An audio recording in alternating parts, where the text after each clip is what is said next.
Okay, so Jai Hind to all of you. My name is Atul Dhiman and welcome to this Abhipedia platform powered by Abhimanyu IAS. So आज जो है Indian air force ने अपनी जो date of notification है कि कब आप फॉर्म फिल कर सकते हैं और कितनी कितनी वैकेंसी कौन कौन सी ब्रांच के अंदर है एफकैट एंट्री के थ्रू, वो आज जो है हम लोग डिस्कस करेंगे। अभी जस्ट कुछ घंटों पहले ही इंडियन एयरफोर्स ने अपना ये सारा डिटेल अपनी वेबसाइट के अंदर डाला था। So in the quick moments we'll be talking about number of vacancies, कौन कौन सी ब्रांचेस के अंदर है और डेट ऑफ नोटिफिकेशन क्या है जब आप एग्जाम फिल करने वाले हैं। ठीक है, so let's begin with this particular thing कि मेन और विमेन के लिए इनवाइट किया हुआ है। Basically men and women, inviting the men and women for the particular recruitment is as a commissioned officer कौन कौन सी ब्रांच के अंदर है? It is in the flying branch and ground duty branches के अंदर। ग्राउंड ड्यूटी के अंदर भी हमारे पास दो ब्रांचेस आती हैं, technical and non technical branch. Understood. So registration जो है ऑनलाइन एप्लीकेशन का वो कब से शुरू होगा? That is very very important, very important कि रजिस्ट्रेशन शुरू होगा 1 जून 2021 से, नेक्स्ट मंथ 1 जून से लेके और क्लोज हो जाएगा 30 जून 2021 को। सो आपके पास जो है 1 जून से लेके 30 जून तक का टाइम है जहां पे आप अपने आप को रजिस्टर कर सकते हैं इस पर्टिकुलर एग्जाम के लिए। और वो जो टैग है कमीशन्ड ऑफिसर का इन द फ्लाइंग ब्रांच या फिर ग्राउंड ड्यूटी ब्रांचेस के अंदर, you can achieve that dream, है ना। सो वो चीज के लिए आपको जल्दी से जल्दी अपना, जैसे 1 जून हो गया, 3-4 दिन के अंदर अपना जो है भर दीजिए ये, बिकॉज उससे क्या होता है कि आपको एक तो पहली चीज है कि कॉन्फिडेंस आ गया that I am going to appear for this particular exam. आप कई बार स्टूडेंट क्या होता है अपने और ही कामों में लगा रहता है कि चलो मैं सीडीएस की भी तैयारी कर रहा हूँ, एफकैट की भी तैयारी कर रहा हूँ तो मैं भर दूंगा। तो वो जो फील होता है कि हाँ मैं भरने वाला जो होता है वो फिर एंड मोमेंट पे कहीं ना कहीं दिक्कत आ जाता है। सेंटर्स में फिर वो अलॉटमेंट आपके प्रेफरेंस के हिसाब से सेंटर नहीं मिलता। सो आपने काम क्या करना है? आपने पहला काम ये करना है कि 1 जून को ही अपना पेपर भर देना है। ठीक है, और ये पेपर कहां पे भरेंगे? ये जो ऑफिशियल साइट है करियर इंडियन एयरफोर्स जो है या fcat.cdac.in, यहां पे आप अपना फॉर्म फिलिंग कर सकते हैं। ठीक है, और ये जो particular Air Force common admission test है, it is basically NCC special entry scheme entry के थ्रू भी इसमें कुछ वैकेंसीज होती है और मीटियोलॉजिकल एंट्री के थ्रू भी कुछ इसमें वैकेंसीज होती हैं। ये जो पर्टिकुलर एफकैट 2 2021 है, it is for the course कौन सा है? हमारा कोर्स है जो जुलाई 2022 को शुरू होने वाला है। तो जुलाई 2022 को जो कोर्स के लिए, उसके लिए अभी इसके लिए रिक्रूटमेंट चालू, मतलब ये सारी प्रोसेस इसी कोर्स के लिए है। सो देखिए बहुत एयरफोर्स सीडीएस, ये जो सीडीएस एंट्री हो गया, एफकैट एंट्री हो गया, इसमें बहुत फटाफट चीजें होती हैं, बहुत जल्दी जल्दी रिक्रूटमेंट प्रोसेस हो जाता है। It is not related to CAPF में तो 1 साल ही पूरा लग जाता है, इसमें 6 से 7 महीने पूरा प्रोसेस कंप्लीट होने में लगेगा और सीधा आपकी एंट्री हो जाएगी आपके dream destination, dream prestigious academies में। ठीक है, चलिए अब हम लोग बात करते हैं कि जो कोर्स हमारा जुलाई 2022 को शुरू होने वाला है उसके लिए कौन कौन सी ब्रांचेस के लिए रिक्रूटमेंट हो रही है। ठीक है, so we'll be talking about कि जैसे हमारी जो एफकैट एंट्री है, we have special entry, NCC special entry scheme है और मीटियोलॉजिकल एंट्री है। तो पहली हम लोग एफकैट एंट्री देख लेते हैं कि कौन कौन सी इसमें है। सबसे पहले है हमारे पास branch number 1, that is flying branch. Flying branch के लिए आपके पास वैकेंसी कितनी आ जाती है? 96 वैकेंसीज है, which are okay, decent enough है। और एक चीज और भी है कि आप नोटिफिकेशन के नीचे भी आप देख सकते होंगे कि ये सारी वैकेंसी टेंटेटिव होती है, तो मतलब पॉसिबिलिटी होती है कि आगे जाके बढ़ने के चांसेस होते हैं। लेकिन अभी फिलहाल जो हमारे सामने रियलिटी है दैट इज वैकेंसी 96 वैकेंसीज है। अच्छा, इसमें जो है दिस इज एसएससी का मतलब होता है short service commission. Short service commission के लिए आपको रिक्रूट किया जाएगा। आप 10 साल तक अपनी सर्विस दे सकते हैं, उसके बाद आपको 4 साल का एक्सटेंड भी मिल सकता है। तो मेजर केसेस में क्या होता है 14 साल की एसएससी सर्विस होती है, शॉर्ट सर्विस रिक्रूटमेंट की सर्विसेज होती है, कमीशन की सर्विसेज होती है 14 साल। ठीक है, और यहां पे आप जो है मेन और विमेन दोनों अप्लाई कर सकते हैं इस 96 वैकेंसीज के लिए। ठीक है, तो ये हो गया हमारा फ्लाइंग ब्रांच का कंप्लीट। अब उसके बाद हम लोग बात करते हैं, हमारे पास आती है दूसरी ब्रांच जहां पे एरोनॉटिकल इंजीनियरिंग लॉजिस्टिक ब्रांच के जो स्टूडेंट्स होते हैं, एरोनॉटिकल इंजीनियरिंग लॉजिस्टिक ब्रांच के, वहां पे हमारे पास पीसी परमानेंट कमीशन के लिए कितनी वैकेंसी है, इट इज 20।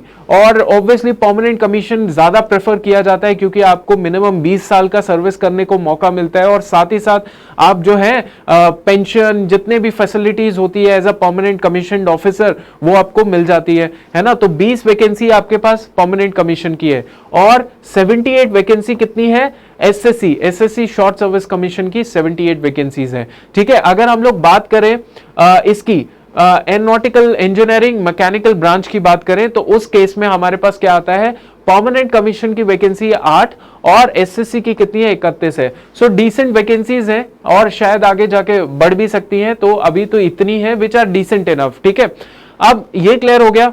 अब इसके अलावा वी हैव ग्राउंड ड्यूटी, ठीक है, हमने कवर कर लिया ग्राउंड ड्यूटी, टेक्निकल हमने कवर कर लिया, इतनी इतनी आपके पास वैकेंसीज है। क्वालिफिकेशन भी हम इसके आगे पढ़ेंगे कि कौन कौन से लोग किस किस चीज के लिए एलिजिबल है। ठीक है, ओके।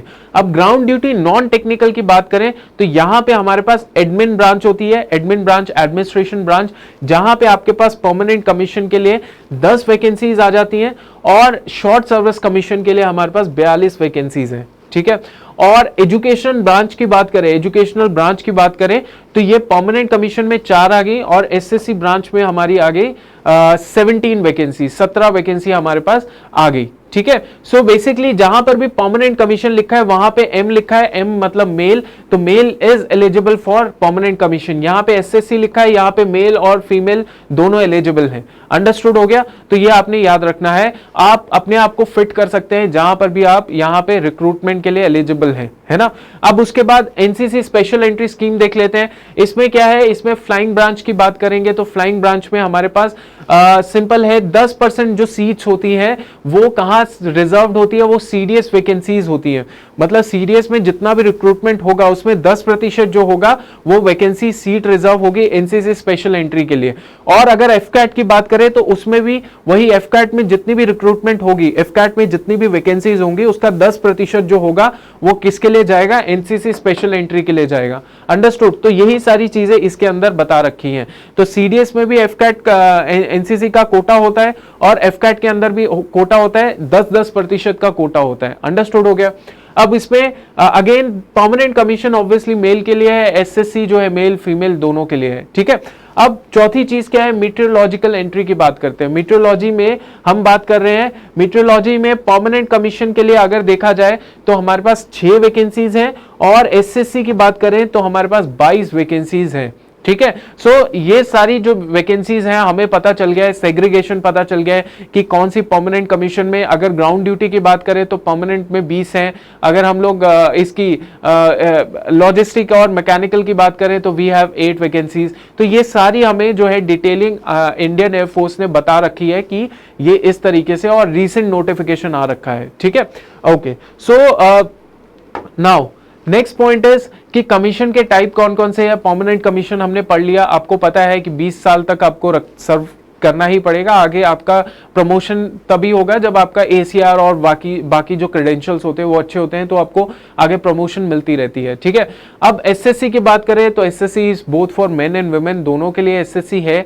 ठीक है, आपको जो है एंगेजमेंट पीरियड जो होता है फ्लाइंग ब्रांच या एसएससी ऑफिसर आप बन जाते हैं फ्लाइंग ब्रांच के अंदर, सो आपको 14 साल का होता है from the date of commissioning, non extendable, ये एक्सटेंड नहीं हो सकता, है ना।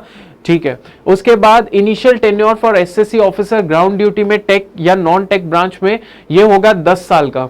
ठीक है, 10 साल का होगा इनिशियल टेन्योर, किससे, एसएससी जो ऑफिसर है ग्राउंड ड्यूटी के अंदर, चाहे वो टेक्निकल नॉन टेक्निकल है, 10 साल का होगा। उसके बाद उनको 4 साल के एक्सटेंड दिया जा सकता है कि उनकी डिपेंडिंग, क्या डिपेंडिंग है कि सर्विस रिक्वायरमेंट कैसी है, या फिर वैकेंसीज अवेलेबल है कि नहीं है, या फिर विलिंगनेस है कि नहीं, सूटेबिलिटी, मेरिट, ये सारी चीजों को कंसिडर करके ही आपको 4 साल का एक्सटेंशन मिल सकता है।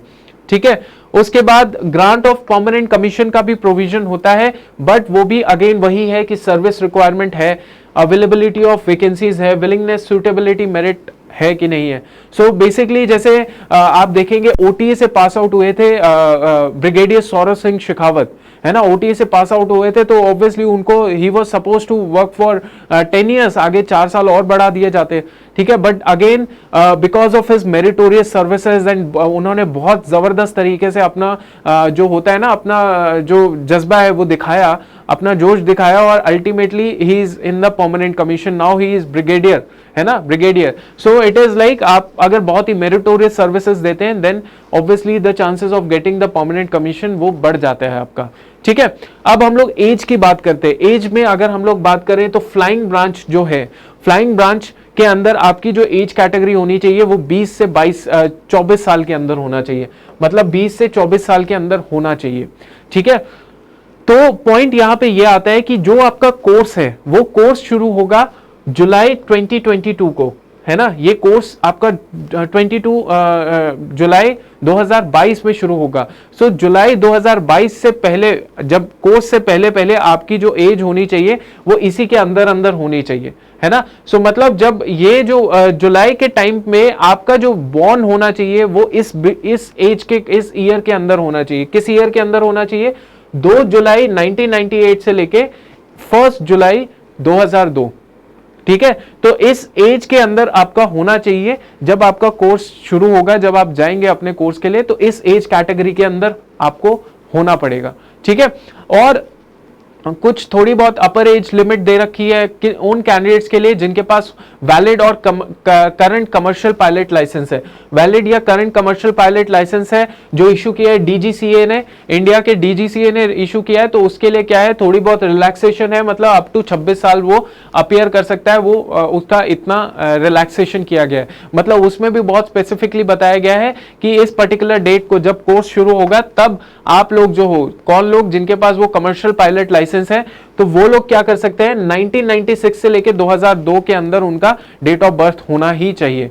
अंडरस्टूड हो गया? तो ये इंपॉर्टेंट चीज थी। अब ground duty technical non technical branch की बात करें तो उसमें 20 से 26 साल क्या होनी चाहिए, 20 से 26 साल इनकी वो होनी चाहिए, मतलब उम्र होनी चाहिए। और जब आपका कोर्स शुरू हो रहा है तब आपकी एज कितनी, किस कैटेगरी के अंदर होनी चाहिए, 2 जुलाई 1996 से लेके 1 जुलाई 2002 के अंदर, ठीक है। सो ये आप अपने हिसाब से आप देख सकते हैं आप किस चीज के अंदर लाई करते हैं, किस चीज के अंदर हैं आप।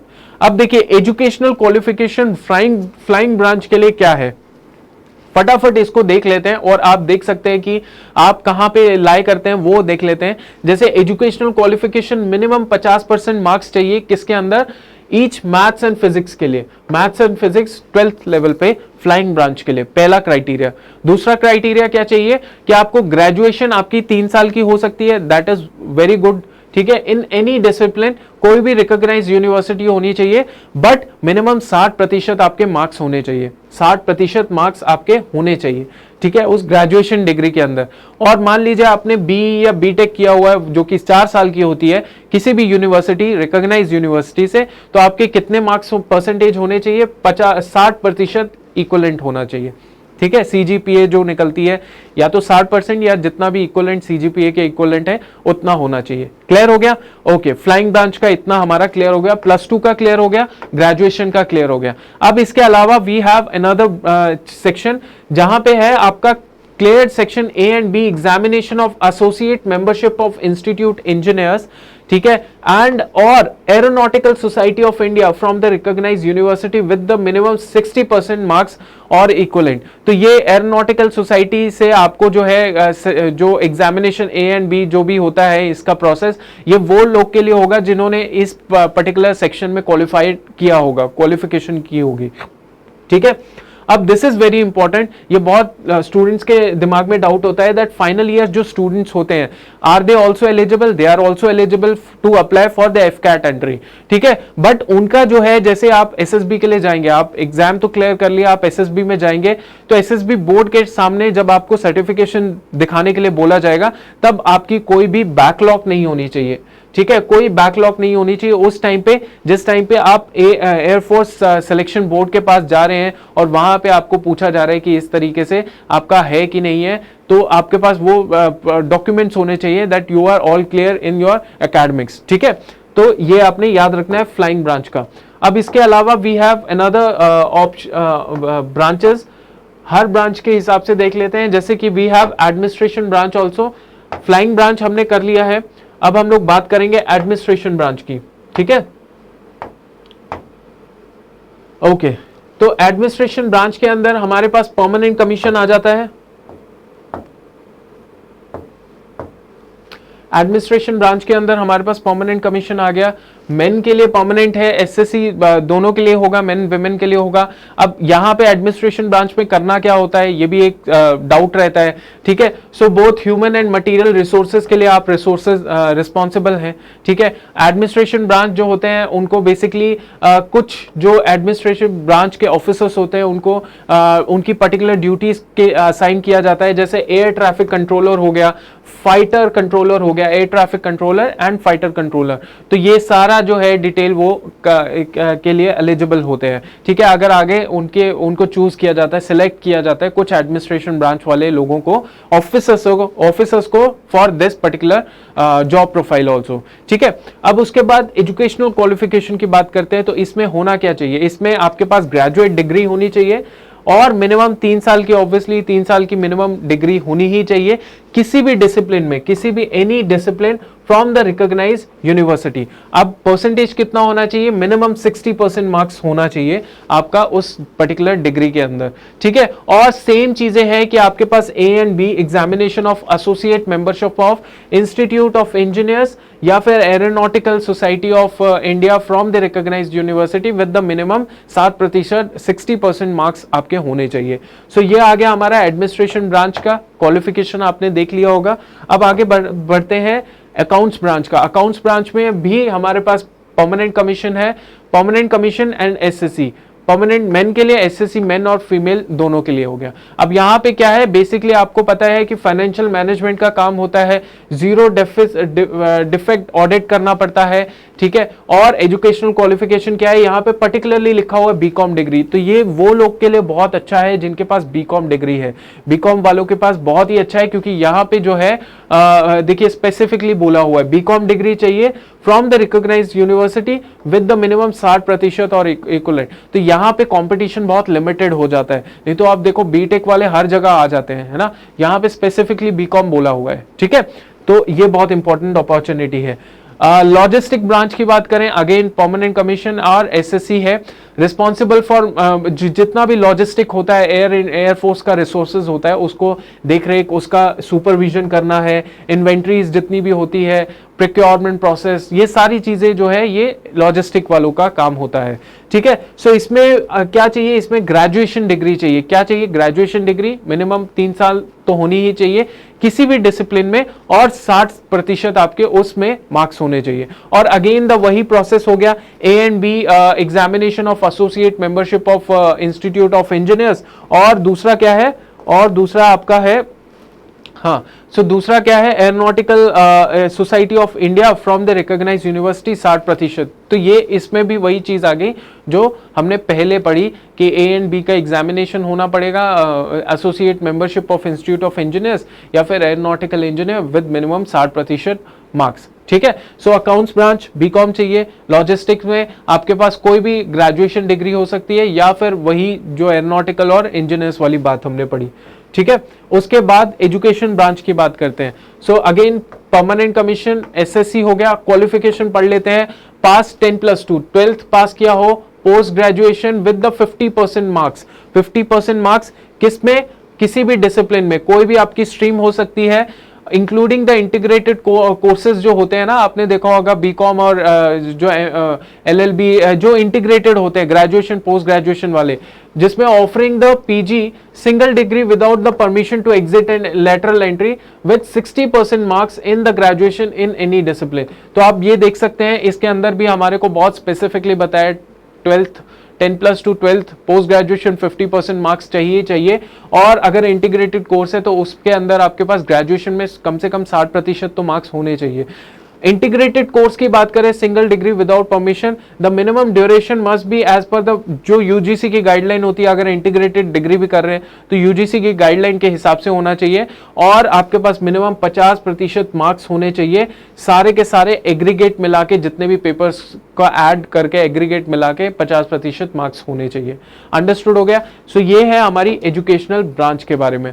अब हम लोग बात करते हैं मीटियोरोलॉजी ब्रांच के लिए। मीटियोरोलॉजी ब्रांच जो होती है, जैसे हमारा बीकॉम है, बीकॉम में भी बहुत सारे स्टूडेंट्स होते हैं, ठीक है, फॉर दिस अकाउंट्स ब्रांच के लिए। बट मीटियोरोलॉजी ब्रांच एक ऐसी ब्रांच है जहां पे बहुत लिमिटेड कंपटीशन होता है, ठीक है। सो यहाँ पे as per the meteorology branch officer you would be involve in handling the latest satellite imagery and state of art monitoring equipment. You render the specific advice for the all, वही weather condition से related सारी की सारी जो technology है उनको handle करना, ये सारी चीजें इन्वॉल्व है। एजुकेशनल क्वालिफिकेशन की बात करें तो we want post graduation degree.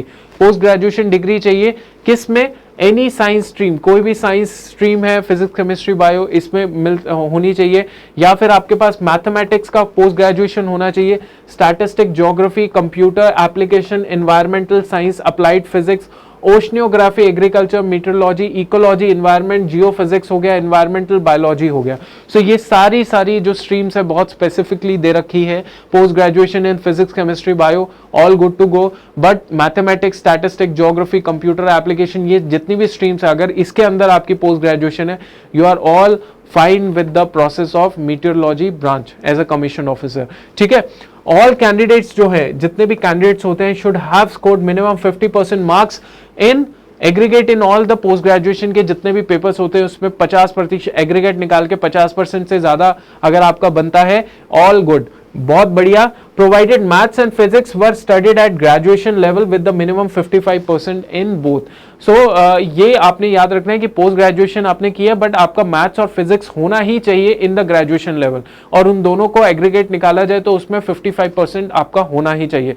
सो ये बहुत ही बेसिक जो स्टैंडर्ड्स हैं, एकेडमिक स्टैंडर्ड्स हैं, वो रखे हुए हैं, और ताकि जो डिजर्विंग कैंडिडेट्स है, ऐसा ना हो कि एकेडमिक्स में थोड़ा सा उसका मार्क्स कम रह गया तो उसको ना लिया जाए। मतलब स्टैंडर्ड्स बहुत बेसिक्स हैं, ठीक है, बेसिक स्टैंडर्ड्स हैं।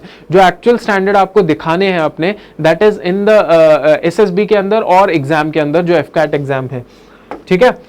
Okay, so I think notification कहां पे आपको मिलेगा? 1 जून से आपको नोटिफिकेशन मिल जाएगा। फटाफट एग्जाम भरना है, बिल्कुल वेट नहीं करना है। करियर इंडिया, एयरफोर्स, मैंने आपको पहले ही बता दिया, ये सारी नोटिफिकेशन है। Physical standard, education qualification, selection process, education qualification बता दिया। फिजिकल स्टैंडर्ड, मेडिकल स्टैंडर्ड, ये आपको नोटिफिकेशन जब पूरा आ जाएगा डिटेल, उसमें आपको पता चल जाएगा कितनी हाइट, कितना वेट, ये सारी चीजें हैं। ट्रेनिंग कब शुरू होगी? मैंने आपको बता दिया, जुलाई 2022 को ट्रेनिंग शुरू होगी। देखो, ये अपॉर्चुनिटी ऐसी अपॉर्चुनिटी होती है जो क्विक एकदम डिसीजन लेना पड़ता है, क्विक एग्जाम की तैयारी करनी पड़ती है, क्विक एसएसबी के लिए तैयार करना पड़ता है खुद को, और क्विकली आपका सब कुछ हो जाता है और ट्रेनिंग आपकी शुरू हो जाती है। यहाँ पे बहुत क्विक प्रोसेस होता है, यहाँ पे इतना डिलेड प्रोसेस नहीं होता।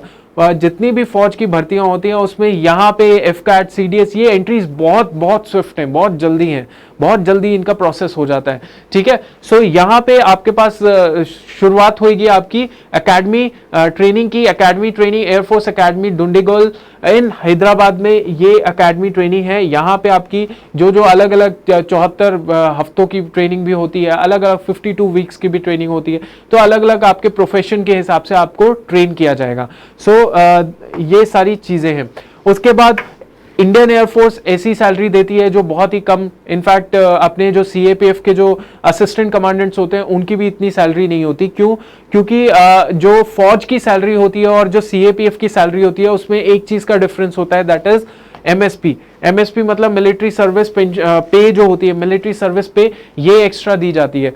तो बाकी ये ऐड होके सैलरी लाखों लाख हो जाती है। और ये भी कहा जाता है कि फौज की जो नौकरी करते हैं उनके पास इतने पैसे आ जाते हैं कि टाइम तक नहीं मिलता कि कैसे कहाँ पे खर्चे। तो मतलब काम ही इतना जबरदस्त हो जाता है कि टाइम नहीं मिल पाता है कि कहाँ पे कितना खर्चे। लेकिन family life, everything is all sorted, बहुत तरीके से आपके फैमिली वेल स्टैब्लिश हो जाती है, सोशल रिस्पेक्ट मिलती है, तो बहुत सारी चीजें हैं। सो इतनी तो आपके पास सैलरी आएगी आएगी, group A gazetted officer job है, सो ऑब्वियसली इतना तो बनता ही है ना। सो ये सारी चीजें हैं जो मैंने आपको एयरफोर्स के बारे में बता दिया, एफकैट एंट्री के बारे में बता दिया। It is a detailed session, और इसमें आप अपने आप को देख सकते हैं कि कहाँ पे आप अपने आप को एडजस्ट कर सकते हैं, ठीक है। अब इसके अलावा हम लोग बात करेंगे, will be talking about, right, सो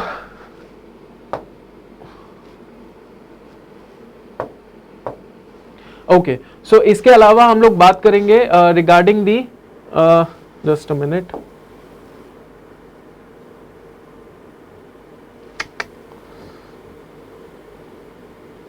हाँ जी, तो इसके अलावा हम लोग बात करेंगे कि हम लोग आपके लिए क्या कर सकते हैं। हम लोग बेसिकली सीएपीएफ के लिए we have started the particular course also. CAPF का हमारा लाइव कोर्स जा रहा है पेपर 1 पेपर 2 के लिए। A lot of students have enrolled for the paper 2 test series also. We are getting good response regarding the paper 2 test series. अच्छे तरीके से बच्चे टेस्ट सीरीज लिख रहे हैं, और साथ ही साथ we have launched our CDS course also.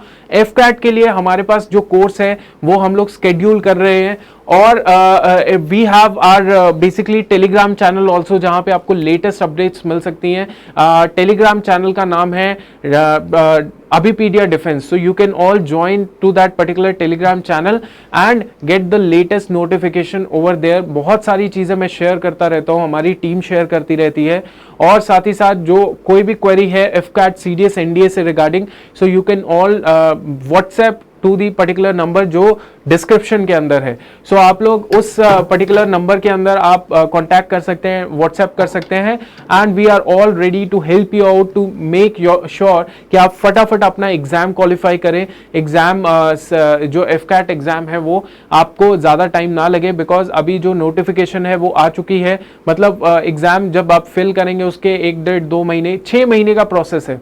SSB के साथ भी पूरा इंक्लूड करके 6 महीने के अंदर आपको सब पता चल जाएगा कि कहां पे आप रिलाई कर रहे हैं, स्टैंड करते हैं, ठीक है।